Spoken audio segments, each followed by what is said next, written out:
tell us about your biggest takeaway from the hearing yesterday. What do you think the public really deserves to know, and what really surprised you, if anything? Well, that President Trump issued an executive order to the Director of National Intelligence, Tulsi Gabbard, to, first of all, review what information we have on a host of issues, including the origin of COVID, the JFK assassination, a bunch of them, okay? But this was really, yesterday's hearing was really focused on the origin of COVID.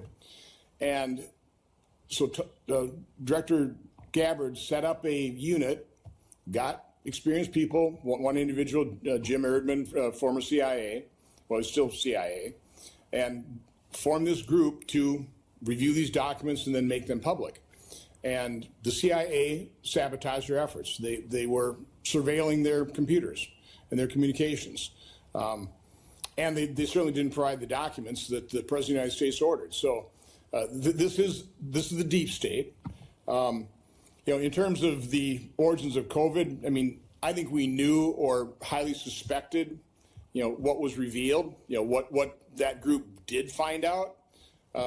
That Anthony Fauci has been funding gain-of-function research for years, if not decades, that he changed the definition of gain-of-function so he could evade the moratorium in 2015, that he predicted there'd be some kind of virus that the Trump administration have to deal with, that he was involved in an event with Rick Bright where they'd be mowing the fact they didn't have a universal vaccination program, flu didn't do it, would need some kind of pandemic, that the intelligence community was involved in. The Event 201, which just laid out the playbook that was followed a couple months later when we actually had a pandemic, which, by the way, the infection fatality rate of COVID in the end was somewhere around like a bad flu season.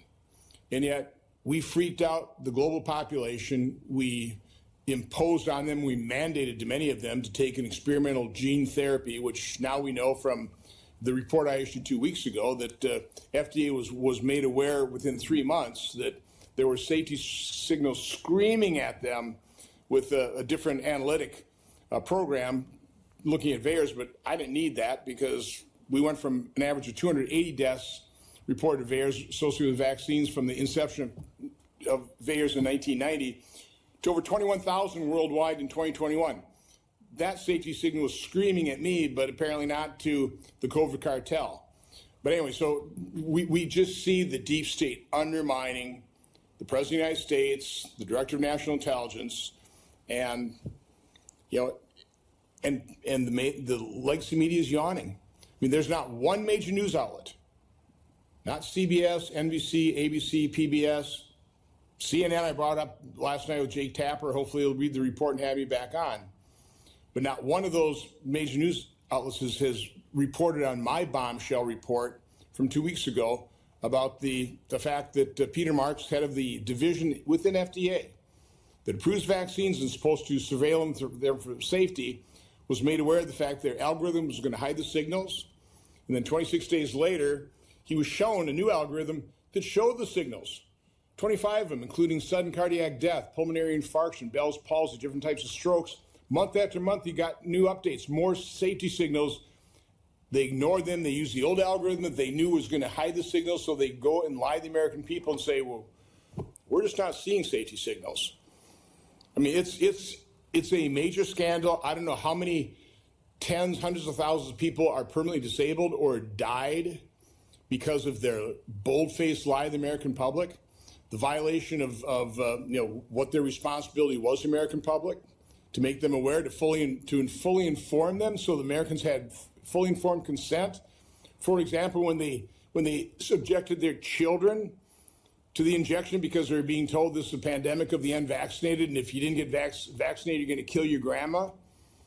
This is sick. This is evil, what was perpetrated on the American public by government. By government.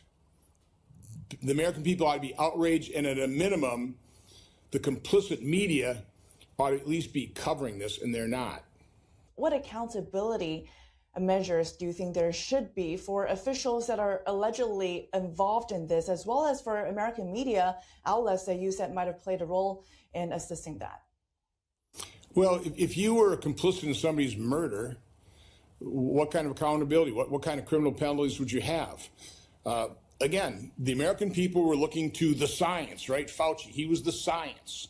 Looking to those people to tell them what we should do during COVID. They didn't fulfill their responsibility. They lied, okay? And as a result, people inject that in their children. They took it themselves.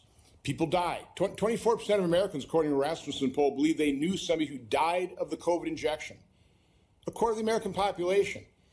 I don't know. I think those people who lied, that had the responsibility to tell us the truth, they ought to be subjected to some pretty serious criminal penalties. But if you don't have the mainstream media covering this, if they're just shrugging and go, well, that's just old news, we don't want to believe that.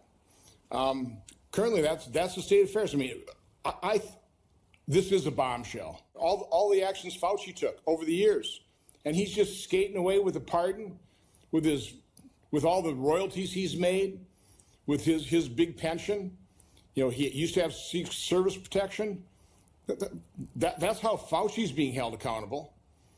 And, you know, I was on, Jake Tapper last night, and he's still kind of covering up. Well, Senator, I mean, there are biologists, computational biologists, that are still saying this is very plausible. This could have been, sprung from nature. What do you say about that? Well, again, those are the scientists that Fauci was providing grants to for years, totaling literally billions of dollars. They're the ones that circle the wagons and initially reporting to Fauci, this sure looks man-made. Within a day or two of conversations with Fauci and Francis Collins and Jeremy Farrar, they're all going, oh, man-made, that's a conspiracy theory. Those people are kooks. They would think that. They were thinking it on January 30th. By February 2nd, they all circled the wagons, and they all supported Fauci to cover up his funding of gain-of-function research. That's what this is all about, to cover up for Fauci. Was that why they had this injection too, just hoping to end this pandemic? It was probably started because his gain-of-function, he just wanted to save the world from what he created or was responsible for creating. Do you believe that the CCP has been held accountable enough? Yeah, listen, I'm not going to exonerate the Chinese Communist Party in this, but I'm not going to exonerate the players here in the United States, Ralph Barrett, Anthony Fauci, Peter Daszak, and then Peter Marks and all the people that lied to the American public about the adverse events that they obviously were aware of. So, no, I'm not going to exempt those folks at all. Thank you so much, Senator. Appreciate your Thanks time. for having me on.